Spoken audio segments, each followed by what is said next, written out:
to find answers.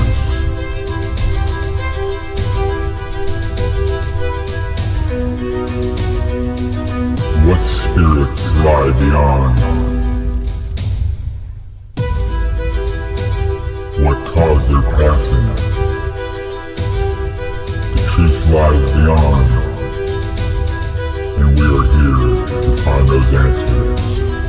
We are Pensacola Paranormal Research Group. Come with us.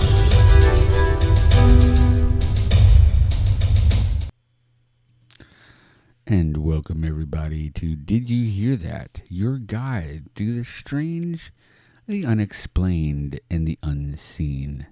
I am your host, Jason Balbuena, and tonight we're going back to basics. Ghost Hunting 101. If you've ever wanted to grab your flashlight and EMF reader and head out to explore that creepy building down the street, this episode's just for you.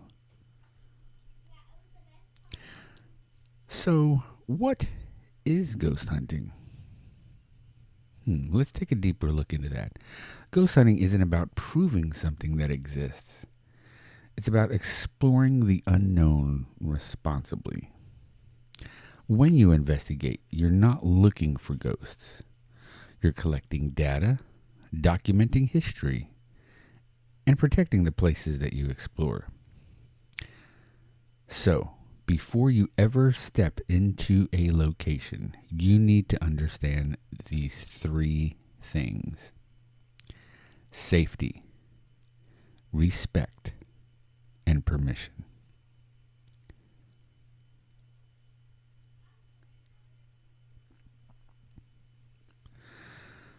Let's take a step-by-step guide into a safe investigation. So step one. What is step one? Researching the location. So what you want to do before you ever go into a location is you want to research the history of the site that you're going to. Things like who lived there, what events took place in this site. The more you know, the better your investigation will be. Also, try to check for local legends, but separate from folklore.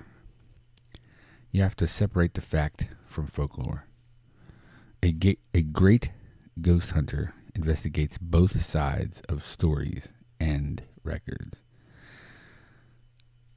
So that is the first thing that you want to do. You always want to do your research first. Never ever just go blindly into some place. Secondly, and I cannot say this without putting a lot of emphasis on this, get permission.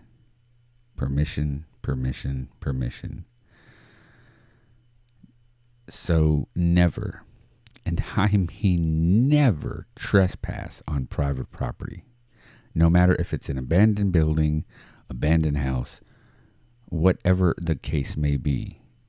You always have to get written permission from the owner or local authorities.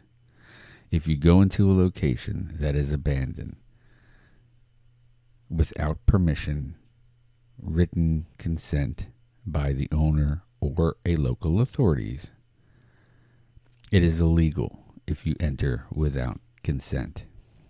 Not only is it illegal, but it's also disrespectful to the spirits, the families, and the history of that place.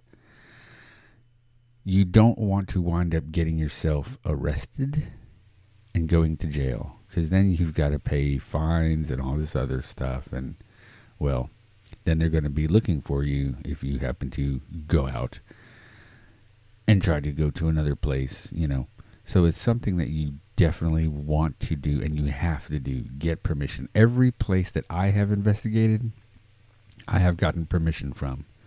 I never go in without getting permission. I have forms that I fill out, and I go to the owner or whoever the person is that owns that specific property, and I break it down and say, look, we want to enter, and investigate this place with your permission on this date, on this time, from these times. This is where we're going to be. Is it okay if we do this? If they agree to it, it's all written down in a form.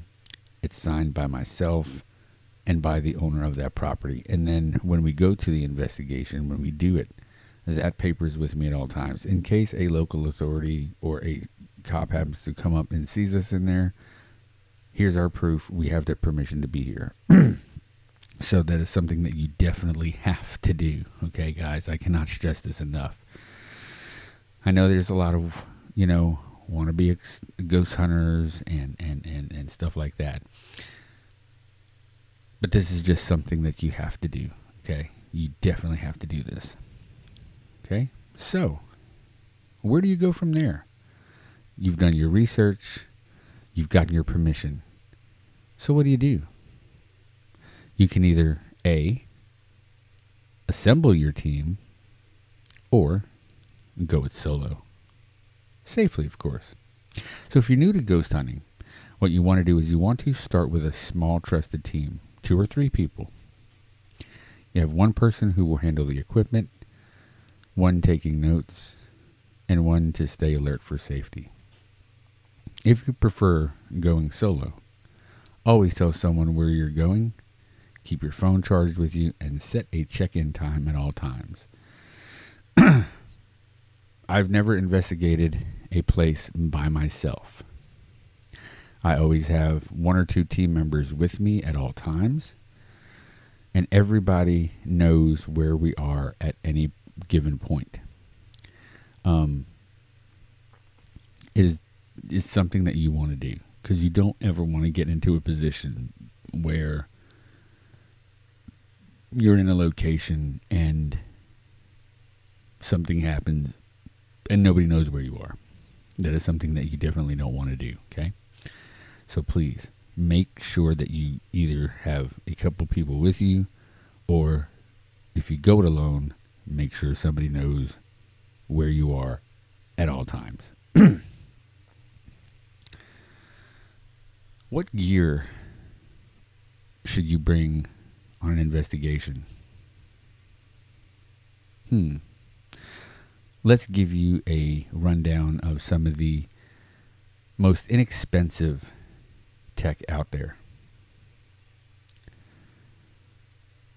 Some of the basic tools that you can bring with you are simple little things like a flashlight and backup batteries, of course.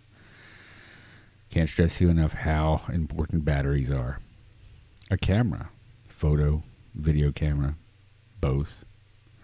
A voice recorder or some kind of phone app that you can record audio on. An EMF detector, that is very important. You can bring a notebook and pen just to jot down some notes, like 3rd floor office, room 27, feeling chilled, saw a shadow figure or something like that. First aid kits. Very, very important to bring a first aid kit, because some of these buildings that you may go into may be run down. There may be objects that you can step on and hurt yourself with. So you definitely want to have a first aid kit handy at all times. Very important to have that. And protective gear. Bring yourself some gloves, maybe a mask, just in case you go into a place that has mold in it. You want to make sure that you're not breathing this stuff in. And especially if it's dusty too, you want to make sure that you're wearing a mask, so that way you're not breathing in a lot of dust. So it is very important. And that's just inexpensive gear. Now, if you're a more seasoned ghost hunter or paranormal investigator, and you bring other gear with you, such as an Ovilus or a Ep7 spirit box, whatever the case may be, you bring what you feel. But for basic ghost hunters or people who are just starting out, that is the basic, easiest thing that you can bring with you. You don't need all that expensive gear that you see on TV. You don't need it, folks. You don't need it, okay? That is the most inexpensive stuff that you can take with you. So, you've arrived at your location. What do you do next? What do you do when you enter the location? Do you just go about it blindly and take a boom, what do you do? When you enter the location, you get yourself set up. Get in before you enter. Take a quiet moment. Ground yourself. If you believe in energy or spirituality, you can say a simple statement of respect, saying something as in, look, we come in peace. We're here to seek understanding and know more about your story. We do not come here with the intention to harm you or in any way, but we'd like to get to know your story. Never, ever challenge or provoke or taunt a spirit. Always have respect for the spirits. Remember, these are people just like me and you. They've passed on. Some of them do not know that they've passed on. So you want to make sure that you're very respectful to the spirits, and the spirits will be respectful to you. So now you're in your location. You're keeping notes. You're keeping times, locations. You're recording sounds. You're documenting temperatures, personal feelings. And if you capture something strange, timestamp it. That way later during your investigation or in your review of your evidence, you can compare that with your equipment logs. 90% of evidence can be explained. But that 10%, that's what keeps us coming back, is that 10% that cannot be explained. And what does that mean? So, let's say you are in a location and you hear a knock, or you hear something rustle across the ground. You're jotting it down. If you're recording with your video camera, your audio equipment, during your evidence review, let's say you come across this sound. You've jotted it down what time it was, so you go to that timestamp. And you watch the video camera at that particular point. It could have been a animal, a bird, a rat. Something may have scurried across the floor. If you see nothing during that time, it's probably within that 10% that says, can't explain that. Very interesting. So that brings us to reviewing your evidence. At the end of the investigation, review your recordings. Don't jump to any conclusions too quickly. Always look for natural explanations first. A lot of teams or a lot of new people who are into the paranormal and ghost hunting, and they want to, and they're just getting into the field, they try to make every sound, everything they hear, paranormal. It's not. A lot of it can be explained. So always look for the explanations first. Again, if you can't find explanations for what you're hearing or what you're witnessing, 10%.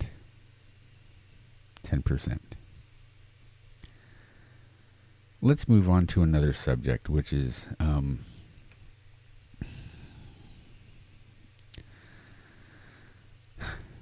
this is part of the thing that you have to understand for safety and stuff like that. This is a little thing that I like to call legal and ethical guidelines. So what are those guidelines? Ghost hunting crosses into legal territory more than often than people realize. Permission. Again, we're going to go back to permission. Permission is non-negotiable, people. Trespassing charges, vandalism, Disturbing private property can get you in serious trouble, even in abandoned buildings. Abandoned buildings still have owners, whether it be owned by the city, the county, or an estate. There are still owners, and that is why it is very important that you get permission. Respecting cultural and spiritual boundaries, what does that mean? So if you're investigating a location tied to tragedy or sacred heritage like a cemetery or a church or a native burial site, be extremely respectful. Don't go in there and start, saying bad things about, Native Indians or whatever it may be, or, don't do that. You have to respect the spirits. Spirits can be very harmful if they feel challenged. So you definitely don't want to go in and start berating, this person or that person, or being disrespectful to their site, to their home, to their location. Not a good idea.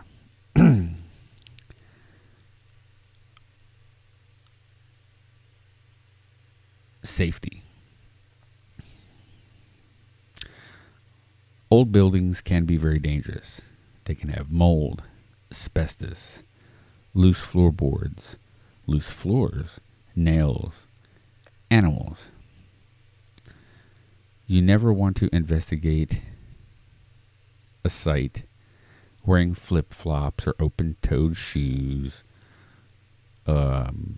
shorts or whatever. You want to make sure that you have the proper shoes, the proper clothing, and of course safety gear, flashlights, medical equipment, just in case something happens. You get a cut, you get a scrape. You want to make sure that you have something to bandage yourself with, antiseptic ointment, first aid ointment, something. You have to have that, okay? You don't ever go into a location without it. I've been to a couple locations where I should have probably had some, but I didn't. And just for that reason of being safe. Because if something would have happened, I didn't have, a Band-Aid or, a cleansing ointment such as, peroxide or something. I should have had something like that, but I didn't. And it's very important that you do. And of course, protecting privacy. If you're recording, you do not post private property details or faces without consent from the owners. Be transparent if you plan to share your findings online or in media. So that being said, if you're in a private residence, let's say you're doing a private resident investigation, do not post the address of the location.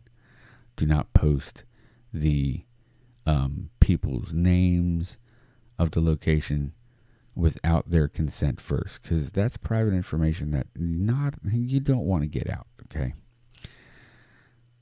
Not a good thing. Not a good thing. Always have a consent form and say, look, is it okay if we use your name and your picture in our investigations for our findings? Some people will okay it, some may not. But it's okay. It's okay. It's not a big deal. If they don't, hey, there are ways around that. Why respect matters. This is very important. I want everybody to understand this. Ghost hunting isn't about fear. It's about connection. Whether you believe in spirits, energy, or just human stories left behind, every investigation should be done with empathy. Remember that these were people once too. Their homes, their memories, their emotions. You're walking through their history, not just hunting for a scare. Treat every location like a living museum, not a thrill ride. Not some place that you're going into going, ha ha ha, guess what I'm going to do? Respect. How would you feel if after you passed away, somebody came and investigated your home and was disrespectful to your home, to you? As a spirit, I would be very angry. And I'd probably do something. Scratch or do whatever I can to let these people know that they are being very disrespectful to my place, to my home. So just remember, please be very respectful. Be empathetic when you enter a location. I cannot stress it enough. So, ladies and gentlemen, that is a little bit about Ghost Hunting 101. And that's just a brief thing. If you want to know more, we can always do another video at a later date about Ghost Hunting 101. We can do a part two to this, because there's a lot more that we can go through. But this is just some of the basic things that is very important. So I want to say thank you for joining me on Did You Hear That? Again, my name is Jason Balbuena, and tonight we have learned that ghost hunting isn't just about gadgets. It's about respect, curiosity, and safety. If you're planning your first investigation, remember, stay legal, stay calm, and stay respectful, both to the living and the dead. We'll see you on next week's episode as we get deeper into the field. Thank you for watching. Please like, subscribe, click that notification bell to let you know when we have a new episode come out. Until next time, this is Jason Balbuena. Good night, everyone.